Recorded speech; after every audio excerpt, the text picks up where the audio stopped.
નમસ્કાર દર્શક મિત્રો, આજે સિને સરિતાના સોનેરી સંભારણા વિભાગમાં આજે આપણા મહેમાન તરીકે અમદાવાદ, ગુજરાત તથા મુંબઈમાં ધૂમ મચાવી રહેલું નાટકના અભિનેત્રી શ્રી પ્રીતાબેન પંડ્યા આપણી સમક્ષ ઉપસ્થિત થયા છે. તો આપણે સિને સરિતા તેમનું હાર્દિક સ્વાગત કરે છે. પ્રીતિબેન, આપણું કુટુંબ પરિવાર સંપૂર્ણ રીતે સાહિત્યને વરેલું છે, જેમાં આપણા દાદા વિઠ્ઠલભાઈ પંડ્યા, પિતા સંજયભાઈ પંડ્યા, માતા પ્રતિમાબેન પંડ્યા, પિતા સરસ મોટા સારા એવા નવલકથાકાર હતા, પિતાજી કાવ્યો લખતા હતા, માતા પ્રતિમાબેન પણ ખૂબ જ કાવ્યો લખતા રહે છે અને એમના 3 પુસ્તકો પણ પ્રગટ થઈ ચૂક્યા છે. તો આવા સાહિત્ય પરિવારમાં આપ જન્મ્યા છો, તો આપને સાહિત્યને બદલે નાટ્ય અને અભિનય કલામાં કઈ રીતે રસ જાગ્યો તે જણાવો મારા દર્શકોને. ઓકે, સાહિત્યને બદલે નાટકમાં રસ જાગ્યો છે એવું તો નથી. સાહિત્ય અને નાટક ક્યાંક ને ક્યાંક સંકળાયેલા હોય છે એવું હું માનું છું. નાનપણથી જ મમ્મી પપ્પા કવિયત્રી છે, દાદા નવલકથાકાર હતા, એટલે સ્ટેજ શોઝ તો એ લોકોએ અઢળક કાર્યક્રમો કર્યા છે અને અમે લોકો નાનપણથી જ એ કાર્યક્રમો જોતા આવ્યા છીએ. અને 7-8 વર્ષના હતા ત્યારથી અમે કાવ્ય પઠન પણ કરીએ છીએ, અમે સંચાલન પણ કરીએ છીએ એવા બધા પ્રોગ્રામમાં. એટલે સ્ટેજ શોઝ કરવાની તો નાનપણથી આદત છે જ.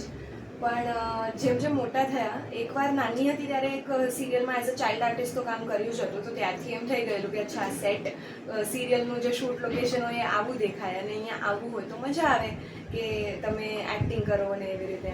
એટલે ત્યારથી એક રસ જાગેલો. પછી સ્ટેજ શોઝ તો કરતા જ આવ્યા હતા સાહિત્યને લાગતા વળગતા. એના પછી હું મોટી થઈ તો મીઠીબાઈ કોલેજમાં મેં એડમિશન લીધેલું. તો મીઠીબાઈ કોલેજની ડ્રામા ટીમ જે છે એ બહુ જ ફેમસ હતી ત્યારે, અત્યારે પણ છે. તો એ લોકો એટલી બધી કલ્ચરલ એક્ટિવિટીઝ કરતા જે બધામાં મેં ભાગ લીધો. તો એવી રીતે કરતાં કરતાં એક તો શીખતી પણ ગઈ અને રસ પણ પડતો ગયો. મારી બેન એક ભાવસાહેબ નામનું કોમ્પિટિશન થાય છે મુંબઈમાં, એમાં એણે ભાગ લીધેલો. તો એને પણ મેં સ્ટેજ ઉપર પરફોર્મ કરતા જોઈ હતી.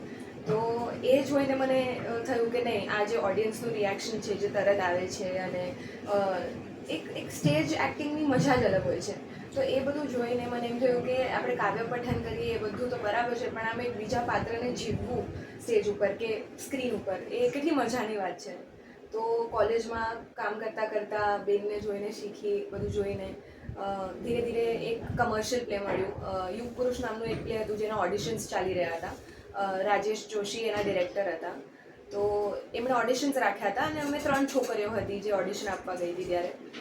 એમાંથી હું સિલેક્ટ થઈ અને મેં એવું એક્સપેક્ટ નહોતું કર્યું કે હું સિલેક્ટ થઈશ, પણ સિલેક્ટ થઈ અને એ પ્લે મળ્યું અને એના પછી તો કમર્શિયલ પ્લે એક પછી એક મળતા ગયા છે. તો ત્યારથી હું પ્રોફેશનલી કામ કરી રહી છું એ વસ્તુ પર. તો ખૂબ જ ભારતભરમાં યુગ પુરુષ નાટક ખૂબ જ પ્રખ્યાત થયું અને તેમાં તમને પણ અભિનય કરવાની તક મળી એ અમારા દર્શકો જાણી ખૂબ જ ખુશ થાય છે. તો એ પછી તમારે સાહિત્યને તો તમે નાનપણથી જ વરેલા છો, તમે સંચાલન કરેલું છે સ્ટેજનું, એટલે સ્ટેજની બીક તો તમને જરા પણ છે જ નહીં. તો પછી તમને કોમર્શિયલ નાટકો કઈ રીતે મળ્યું અને એ નાટકના નિર્માતા કોણ અને નાટકનું નામ ને એના રોલ વિશે આપણા દર્શકોને જણાવો. એટલે કમર્શિયલ નાટક કેવી રીતે મળ્યું એ તો આઈ થિંક એક આખી ચેન જ છે કે જેમ મેં કહ્યું એમ યુગ પુરુષ મળ્યું ક્યાંકથી. મેં એક વર્કશોપ અટેન્ડ કરી હતી એક્ટિંગ માટેની, થિયેટર માટેની. એમાં જે મિત્રો બન્યા એમાંથી કોઈકે જણાવ્યું કે આના માટે ઓડિશન ચાલી રહ્યું છે. એવી રીતે મને યુગ પુરુષ મળ્યું. એકવાર યુગ પુરુષમાં કામ કર્યું એટલે પછી ધીરે ધીરે તમે ઇન્ડસ્ટ્રીના બીજા લોકોને ઓળખતા થાવ. તો ક્યાંક ને ક્યાંક છેડા આડે અને ખબર પડે કે નવું નાટક આવી રહ્યું છે, એમાં કોઈક રોલ છે. પ્રોડ્યુસર્સને, ડિરેક્ટર્સને અપ્રોચ કરીને રાખ્યું હતું. એમ કરતાં કરતાં મને એક મારું પહેલું કમર્શિયલ પ્લે મળ્યું જે રાજેન્દ્ર ગોટાલા સરનું પ્લે હતું.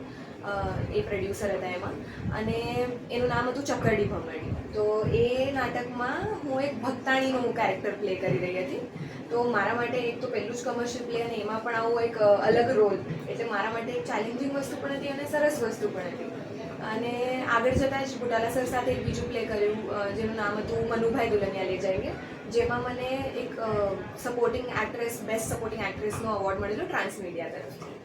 અને એના પછી કુંવારા બાપ છે, અત્યારે ટીકુ પીકુ ચીકુ નામનું એક નાટક લઈને અમે અમદાવાદમાં આવ્યા છીએ.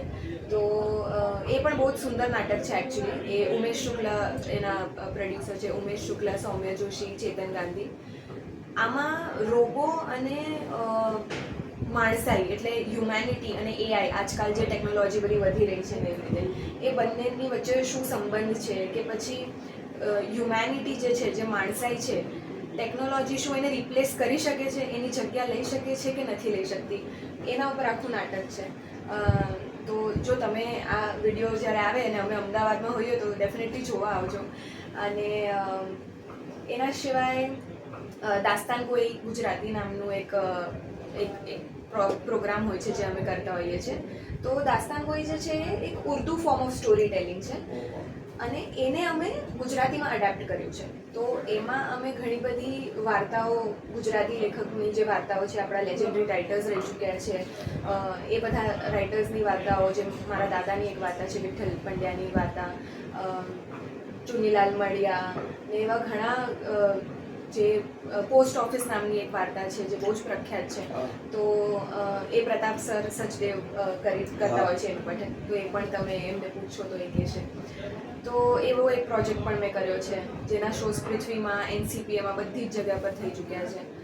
પ્રતિક ગાંધી સરે મને ડિરેક્ટ કરેલી મનહર ગડિયાનો એક પ્રોજેક્ટ હતો 7/21 નામનો. એટલે આમ ઘણા વર્ષોથી 2016થી ઓલમોસ્ટ હું એક્ટિંગ લાઈનમાં છું, એટલે આ બધું કરતી આવી છું. અને હા, એટલે આટલા બધા નાટકોમાં ઘણા બધા અલગ અલગ રોલ પણ કરવા મળ્યા જ છે. અને સાથે સાથે હું એક ડબિંગ આર્ટિસ્ટ પણ છું. એટલે સિરીઝ ને બધું જે હિન્દી ગુજરાતીમાં ડબ થતું હોય કે કાર્ટૂન સિરીઝ હોય, એ બધામાં હું મારો અવાજ આપું છું.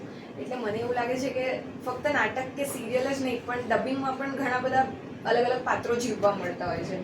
એટલે મારે 9 to 5 જોબ તો ક્યારેય જ નહોતી કરવી, તો કંઈક ક્રિએટિવ કરવું હતું. તો આઈ એમ વેરી હેપી કે અત્યારે હું જે કરી રહી છું એ મને તો બહુ જ મજા આવે છે એ કરવામાં. સિને સરિતાના પ્રાયોજક છે Ruku herbal products, gold hair oil અને ડાયમંડ મસાજ ઓઇલ. સવારની લહેજત, ગરમાગરમ ચા અને વ્રજકિશન ભૂમિ અખબાર. વ્રજકિશન ભૂમિ, સિને સરિતાના મીડિયા પાર્ટનર.